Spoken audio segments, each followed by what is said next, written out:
الحمد لله نحمده ونستعينه ونستغفره ونؤمن به ونتوكل عليه ونعوذ بالله من شرور أنفسنا ومن سيئات أعمالنا ونعوذ بالله من شرور أنفسنا ومن سيئات أعمالنا ونعوذ بالله من شرور أنفسنا ومن سيئات أعمالنا وقال سبحانه وتعالى إن الله وملائكته يصلون على النبي يا أيها الذين آمنوا صلوا عليه وسلموا تسليما اللهم صل على محمد وعلى آل محمد كما صليت على إبراهيم وعلى آل إبراهيم إنك حميد مجيد اللهم بارك على محمد وعلى آل محمد كما باركت على إبراهيم وعلى آل إبراهيم إنك حميد مجيد صدق الله العظيم وصدق رسوله الكريم اما بعد۔ محترم بزرگوں اور دوستو، اللہ تبارک و تعالی امت کو اس وقت تک کامیاب نہیں کرتے جب تک کہ اس امت کے اندر مخلوق سے انسان کے اندر بیزاری اور اللہ سے تعلق اور اللہ کی محبت دلوں کے اندر نہ پیدا ہو۔ اس لیے انسان کو چاہیے کہ زمین کے اوپر وہ اللہ سے اپنا تعلق اور اپنا رشتہ جوڑے۔ جب انسان کا تعلق اور رشتہ اللہ سے جڑتا ہے تو پھر یہ بندے کی اہمیت اور قیمت اللہ کے نزدیک بڑھ جاتی ہے۔ روئے زمین پر ہر انسان جی رہا ہے، لیکن ہر ایک انسان اللہ کے پاس قیمتی نہیں ہے، ہر ایک انسان اللہ کے پاس محبوب نہیں ہے، ہر ایک انسان ایسا نہیں ہے کہ جس کو انعام دیا جائے اور انعام کے حقدار بنے۔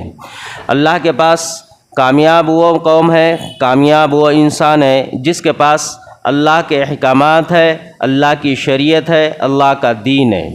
جب اللہ کا دین انسان کے اندر آ جاتا ہے اور انسان اللہ کے حکم کے مطابق اپنے آپ کو چلاتا ہے تو پھر یہ انسان کی قیمت اللہ کے نزدیک بڑھ جاتی ہے۔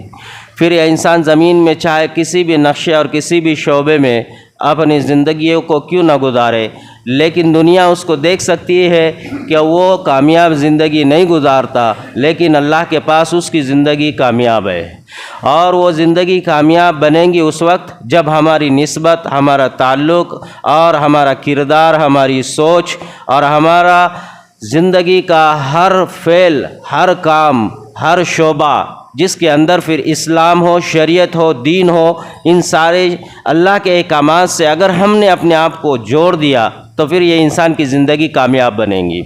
اسی لیے تو نبی آئے، اسی لیے تو نبیوں نے محنتیں کی، اور اسی لیے نبیوں کے لیے اللہ رب العالمین نے حکم دیا کہ انہیں تم آگ سے بچاؤ، انہیں تم آگ سے ڈراؤ، انہیں تم جہنم کو ان کے سامنے بتلاؤ، اور قبر اور حشر اور حساب اور کتاب کو بتلاؤ۔ یہ چیزیں جن لوگوں نے مان لی پھر وہی لوگ کامیاب ہو گئے۔ اصل میں اللہ مخلوقاتوں کو دلوں سے نکالنے کا حکم دیتا ہے اور مخلوقات سے بیزار ہونے کا حکم دیتا ہے کہ مخلوق کے اندر اللہ نے پیدا کر نہ نفع رکھا ہے نہ نقصان رکھا ہے۔ یہ اس وقت انسان کو نفع اور نقصان دیتی ہے جب یہ اللہ کی چاہت ہوتی ہے۔ جب اللہ کی چاہت ہوتی ہے تبھی یہ اشیاء اور یہ چیزیں اور یہ اسباب انسان کو نفع دیتے ہیں۔ یہی ہمارا ایمان اور یہی گواہی اور یہی شہادت ہے کہ ہم اللہ کے اوپر ایمان لے آئے اور اللہ کے احکامات اور اللہ کے نبی اور اللہ کی شریعت اس کو ہم تہ دل سے تسلیم کر لیں۔ جب یہ انسان شہادت دیتا ہے تب یہ اس کا ایمان مکمل بن جاتا ہے۔ ہم نے ایمان لے آئے لیکن ہمارا ایمان تھوڑا کم اور زیادہ اپنے اعتبار سے ہم نے چیزوں پر ایمان لے آئے ہیں۔ ہم نے اللہ کے جتنی بتائی ہوئی باتیں ہیں ان ساری چیزوں پر ایمان حقیقت والا جس کو اللہ کہتا ہے اس طریقے سے ایمان نہیں لایا۔ ہم نے کلمہ پڑھا لیکن اس کلمے کا جو حق ہے وہ ادا نہیں کیا۔ ہم مسلمان ہیں لیکن مسلمان والے اعمال نہیں ہے۔ ہم ایمان والے ہیں لیکن ایمان والا کردار اور ایمان والی جو ہے ہماری زندگیاں نہیں ہے۔ ہم نے ایمان لایا لیکن کچھ چیزوں پر لائے، کسی چیزوں پر نہیں لائے تو ہمارا ایمان مکمل نہیں ہے۔ پہلے تو ہمارا ایمان ایک اللہ پر ہونا چاہیے کہ ایک اللہ ہی ہے جو انسانوں کو نفع اور نقصان، ذلت اور عزت اور موت اور حیات، یہ ساری چیزیں اللہ کے اپنے ساتھ جوڑی ہوئی ہے. اور ایک رب ہے جو پورے کائنات کو پیدا کر کر پورے کائنات کو پالتا ہے. ایک اللہ پر یقین ہمارا ہو جائے کہ ایک ہی رب ہے، اس کے علاوہ کوئی نہیں. دوسرے پھر اللہ نے جس نبی کو بھیجا اس نبی کے احکامات کو ہمیں مان لینا چاہیے اور نبی کو سچا جان کر ان کے ہر فرمان پر اپنی جان اور مال کو قربان کرنے کے لیے اپنے آپ کو تیار رکھنا چاہیے. دوسرے نبی محمد رسول اللہ کو سچا رسول مان کر ان پر ایمان لے آئے. سچا رسول ماننے کا ثبوت یہ ہے کہ ان کی ہر بات کو سچا مانے. سچا ماننے کا اس کا ثبوت یہ ہے کہ ان کے ہر ارشادات اور ہر فرمان کو چاہے سمجھ میں آئے چاہے سمجھ میں نہ آئے تب بھی اس دین کو اپنائے، اس کو مانے، اس کو کرے، چاہے پھر وہ خوشی میں ہو، چاہے پھر وہ غم میں ہو، چاہے وہ پھر اچھی حالات میں ہو، چاہے پھر وہ بری حالات میں ہو، چاہے پھر وہ غربت میں ہو، چاہے پھر وہ مالداری میں ہو، چاہے پھر ہم اکیلے میں ہو، چاہے پھر ہم مجمع کے اندر ہو، چاہے ہم کاروبار کر رہے ہو، چاہے پھر ہم عبادتیں کر رہے ہو. دنیا کے ہر نقشے اور ہر شعبے میں ہمیں محمد رسول اللہ کی ہر بات کو انہی کے طرز پر کرنے، انہی کی طرز پر ماننے کی، ان کے بتائی ہوئی بات کو تسلیم کرنے کی استطاعت اپنے اندر زیادہ سے زیادہ پیدا کر لینا چاہیے. اگر ہم نے اس استطاعت کو بڑھایا جس پر ہم نے ایمان لے آئے تو ایمان لانے کے بعد جن چیزوں کی استطاعت کم ہے اگر وہ ہماری بڑھ جائے پھر اس اعتبار سے ہماری زندگیوں کا گزارنا یہ ہمارے لیے آسان ہو جاتا ہے. ہم نے موت پر ایمان لے آئے، یہ تو غیر اور کافر اور منافق اور مشرک یہود اور نصارہ ساری مخلوقات روئے زمین کی یہ جانتی ہے کہ موت ہے. ان سب کا یقین اس پر حق ہے. یہ یقین جتنا ان لوگوں کا اور ہمارا پکا یقین ہے موت پر، یہ موت کا ایمان لانا ہے کہ موت کو ہم نے مان لیا کہ وہ آنی ہے، حق ہے. ایسے ہی موت کے بعد کی زندگی کو صرف ایمان والا ہے جس نے ایمان لے آیا کہ ایمان والا یہ کہتا ہے کہ موت کے بعد زندہ کیا جائے گا. موت کو مانتی ساری دنیا ہے، موت کے بعد زندہ ہونے کو ساری دنیا نہیں مانتی. صرف جس نے کلمہ پڑھا ہے وہ مانتا ہے. اگر اس نے یہ مان لیا موت کے بعد مجھے کھڑا ہونا ہے، یہ ہمارا یہاں ایمان کمزور ہے. ہم نے اس بات پر پکا ایمان نہیں لایا کہ موت کے بعد زندہ ہونا ہے. قبر کے اندر حساب ہوگا، قبر کے اندر سوالات ہوگے، اس پر بھی ایمان لانا ہمارے لیے ضروری ہے.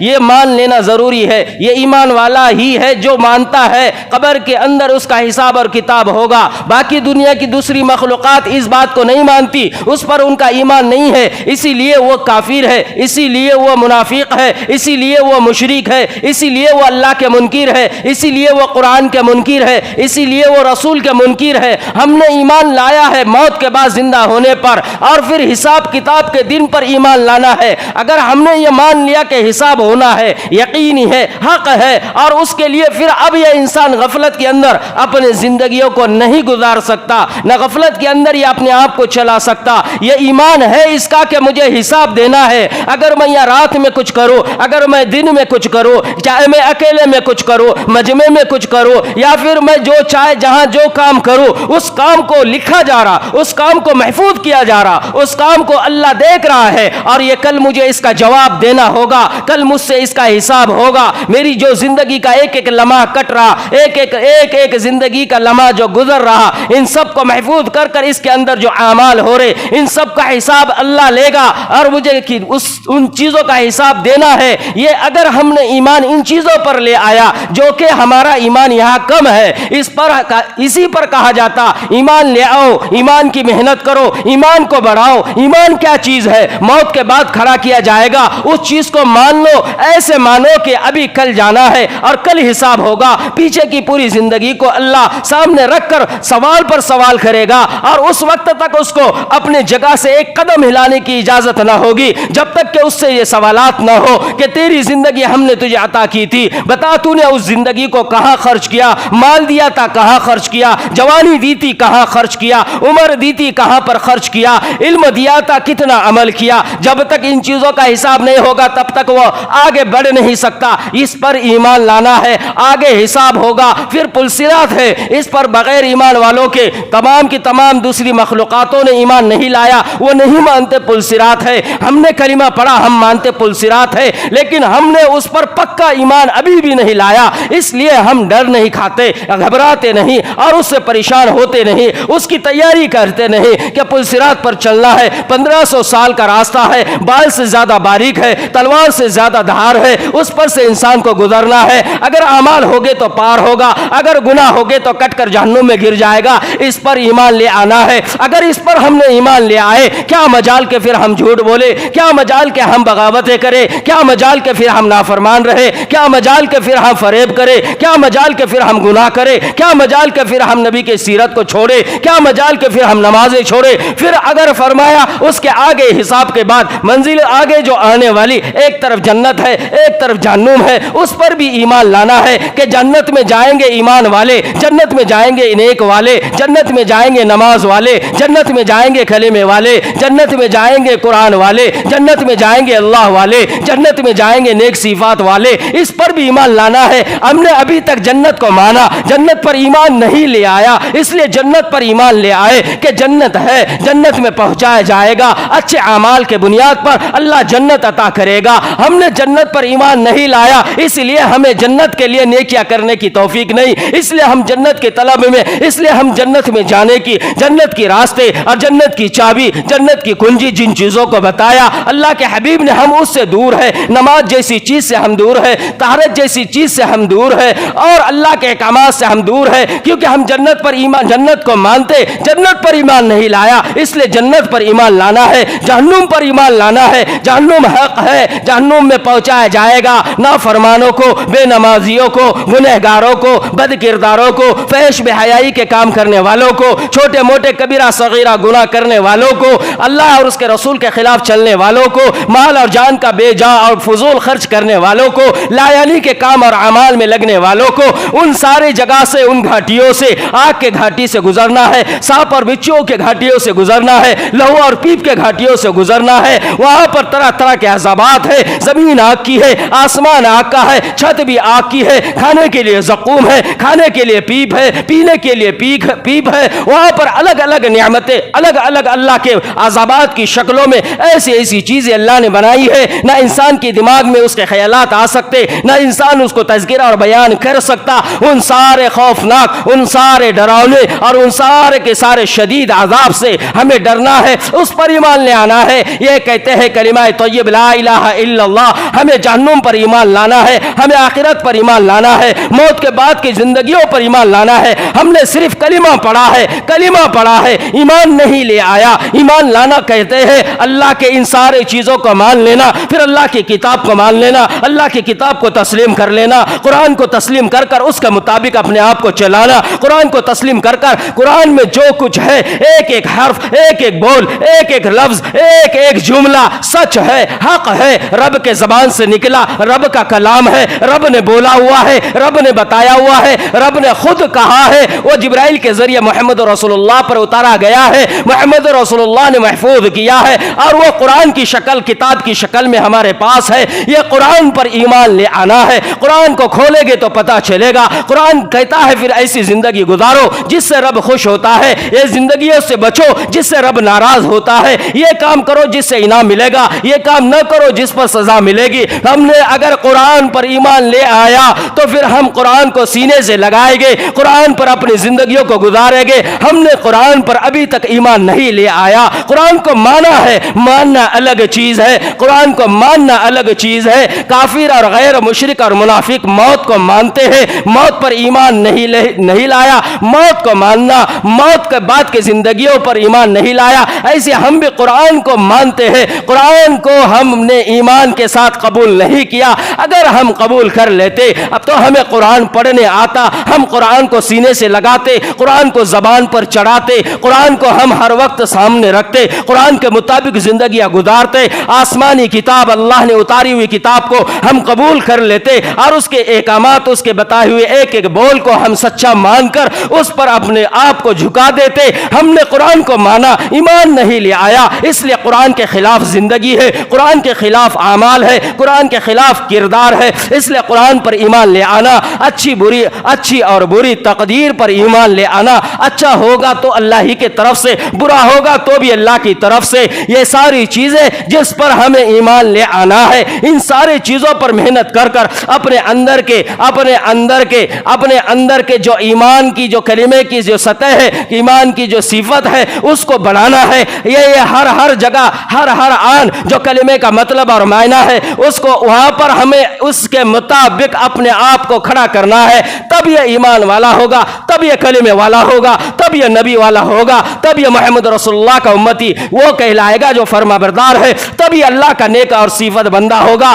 اگر ہم نے صرف کلمہ بول لا الہ الا اللہ پڑھ لیا, لیکن قبر کے بعد کے مسئلہ نہیں, قبر کے بعد کے زندگی سے کوئی تعلق نہیں, جنت اور جہنم کا کوئی جو ہے احساس نہیں, قرآن کی کوئی پرواہ نہیں, اور موت کے بعد کی زندگی کا کوئی محاسبہ نہیں, تو پھر یہ صرف پڑھنا ہوا, ایمان لانا نہیں ہوا. ایمان لانا کہتے عہد کرنے کو, ایمان لانا کہتے ایک اللہ کے ساتھ ڈیل کرنے کو, ایمان والا کہتے ہیں سامنے والے کے ساتھ ایک بات پر ایک ڈیل ہو چکی ہے, اب ڈیل اللہ سے ہم نے یہ کر لی ہے. لا الہ اللہ سے ہم کہہ رہے, ہاں ہم یہ کہتے ہیں کوئی کسی سے کچھ نہیں ہوتا, ان اللہ تعالی لا شریک لہ وبذالک, ہم یہ کہتے ہیں کہ اللہ کے علاوہ کوئی نہیں ہے. ہم نے اللہ کے ساتھ ڈیل کر لی, یہ اللہ کے ساتھ ہم نے ایک عہد کر لیا ہے. اب اس عہد پر باقی رہنا ہی ہمارا کام ہے. اب ہم نے کہہ دیا کسی سے کچھ نہیں ہوتا, دوسرا عہد اللہ سے کیا الا اللہ, اللہ تجھ سے ہی ہوتا ہے. اب اس بات کے ہی مطابق اپنے آپ کو چلانا ہے. اگر ہم نے کہہ تو دیا کہ کسی سے کچھ نہیں ہوتا,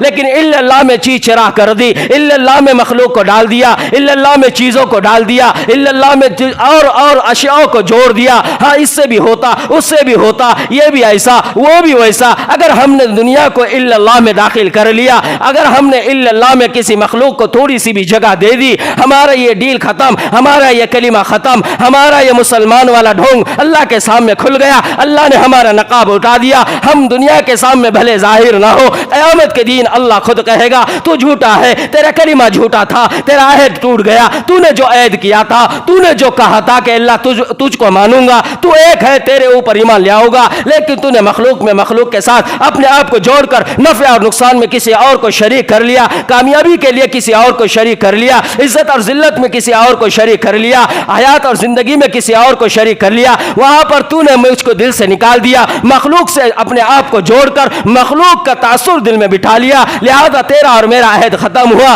ہم نے کلمہ پڑھا, کب کا ہوا ایگریمنٹ ہمارا ہم نے توڑ دیا. ہم نے کلمہ پڑھا, کب کا یہ عہد ہم نے اپنے ہاتھوں پھاڑ دیا. ہم نے کلمہ پڑھا, ہم کب کے کلمے سے برخاست ہو گئے, ہمیں پتہ ہی نہیں ہے. صبح سے شام تک کی زندگی کا محاسبہ کرو, رات اور صبح کی زندگی کا محاسبہ کرو. قدم قدم پر ہم نے رب کو چھوڑ دیا, قدم قدم پر رب کو ہم نے پیچھے کر دیا, قدم قدم پر قرآن کو پیچھے کر دیا, قدم قدم پر کلمے کو توڑ دیا, قدم قدم پر کلمے کی نافرمانی کی. ہم تو زبان سے صرف کہتے ہیں مسلمان ہیں, عمل سے صرف وہی ہوتا ہے جو یہود چاہتے, عمل سے صرف وہی کرتے ہیں جو مشرکین چاہتے. ہماری عملی زندگی وہی ہے جو کافروں والی, ہماری عملی زندگی صرف وہی ہے جو اللہ کے خلاف, اللہ کے دشمنوں جیسی اور شیطان کے تابع اگر ہم نے اپنے آپ کو کر دیا. ہماری ہر زندگی کا ہر لمحہ, ہر شعبہ, ہر کام اور ہر جگہ, ہر آن میں ہم جو کچھ کر رہے ہیں وہ سب کے سب شیطان کے ساتھ ہو رہا ہے. ہم کلمات اللہ کا پڑھنے کا دعویٰ کرتے, ایگریمنٹ ہم نے اللہ کے ساتھ کرنے کا وعدہ کرتے, دوسری طرف شیطان کے پارٹی میں شامل ہو کر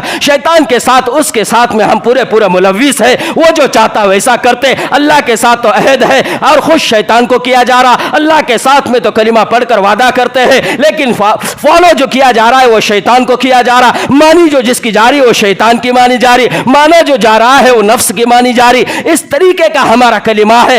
تبھی تو کہا جاتا, قرآن نے یوں ہی نہیں کہا یا ایھا الذین آمنوا آمنوا, ایمان والو ایمان کی محنت کرو, ایمان والو ایمان کو بناؤ. ہم تو کہتے ہم تو مسلمان ہیں, نماز پڑھتے ہیں, ہمیں کیا ضرورت ہے ایمان بنانے کی. اب پتہ چلا ایمان کس چیز کو کہتے ہیں. صرف ایمان نماز پڑھنے کا نام نہیں ہے, صرف ایمان مسلمان کے گھر میں پیدا ہونے کا نام نہیں ہے, صرف ایمان اس کو نہیں کہتے کہ ہم اپنا نام اسلامی والا رکھ دے, مسلمان والا رکھ دے. ہم ایمان اس کو نہیں کہتے صرف سر کے اوپر ٹوپی رکھنے کو یا پھر کبھی کبھار نماز پڑھنے کو. ایمان والا وہ ہے جو ہر چیز پر ایمان لے آئے, موت اور موت کے بعد کی زندگی, دنیا اور دنیا کے ہر شعبے اور ہر عمل میں, ہر گھڑی اور ہر لمحے میں ہم صرف یہ کہیں الا اللہ الا اللہ الا اللہ الا اللہ, اللہ ہی ہے, اللہ ہی ہے, اللہ ہی ہے, اس کے علاوہ کوئی نہیں ہے. اگر مخلوق کے اندر سے ہمیں روزی ملتی تو بھی اللہ ہی دیتا, زمین کے اندر سے روزی نکل نکلتی تو بھی اللہ ہی دیتا, اگر آسمان سے بارش کا برسنا نظر آتا تو بھی اللہ ہی دیتا, اگر ہمیں دنیا میں ہوا کا نظر آنا نظر نہیں آتا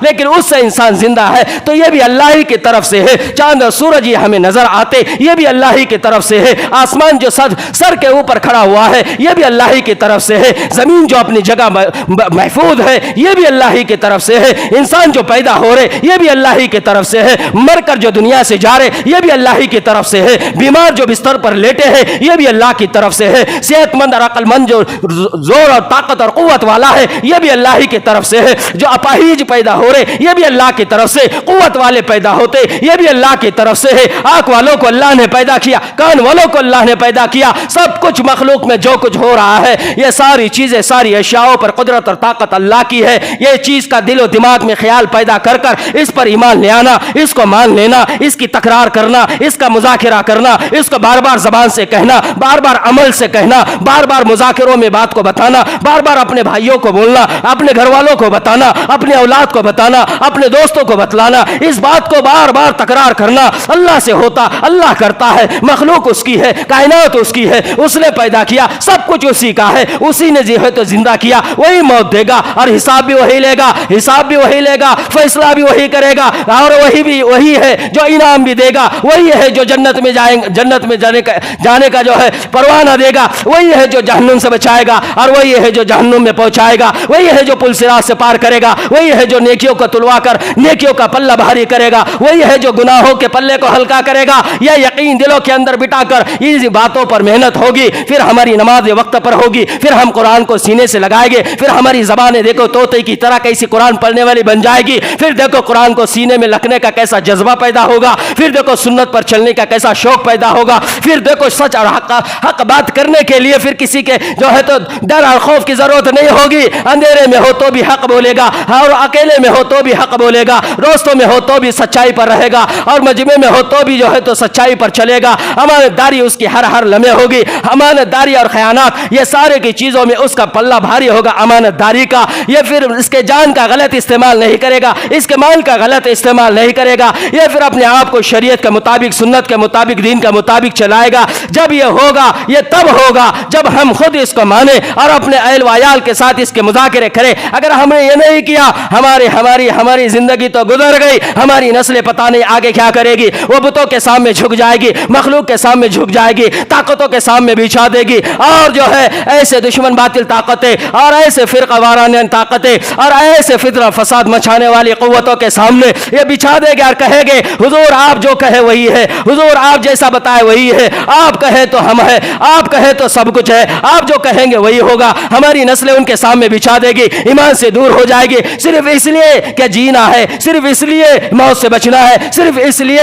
مصیبت جو ابھی سر پر آئی, تلوار جو سر پر لگی ہوئی, بندوق جو سر پر تانی ہوئی ہے, بس اس وقت اپنے آپ کو بچاؤ, اس وقت موت سے اپنے آپ کو پیچھے کر دو. یا اب اس وقت مجھے اس سے نکلنا ہے, تو ہماری نسلیں کیا کرے گی, اللہ کا انکار کرے گی, ان کے بتوں کو مانیں گی, طاقتوں کے سامنے جھکا دے گی اور مخلوقات کے سامنے اپنے آپ کو بچھا کر اسی حالت پر ذلت اور رسوائی کی زندگی گزارے گی. بھلے کچھ دن تک تو جی لے گا, آخر موت تو آنی ہے. کل نفس ذائقۃ الموت, آ کر موت جب اس کو اچک لے گی اس کے آگے کیا ہوگا. رب جب کھڑا کرے گا پوچھے گا بتا تو نے دین کیوں نہیں سیکھا, بتا تو نے ایمان کیوں نہیں لایا, بتا تو نے مجھ کو کیوں نہیں مانا. وہ کہیں گا الہ العالمین, الہ العالمین, یہ میرا کام, مجھے تو پتہ ہی نہیں تھا کہ تو رب ہے, مجھے تو پتہ ہی نہیں تھا کلمہ اور قرآن اور نماز ہے, کیونکہ میرے نہ ماں نے سکھایا, نہ باپ نے سکھایا, نہ دوست اور احباب نے بتلائے کہ کلمہ پڑھو اسلام لے آؤ, نہ قرآن پڑھو اور نماز پڑھو, مجھے تو کسی نے کچھ نہیں بتلایا. اللہ قصور ہمارا نہیں, قصور ان کا ہے, ان کو پکڑ لے.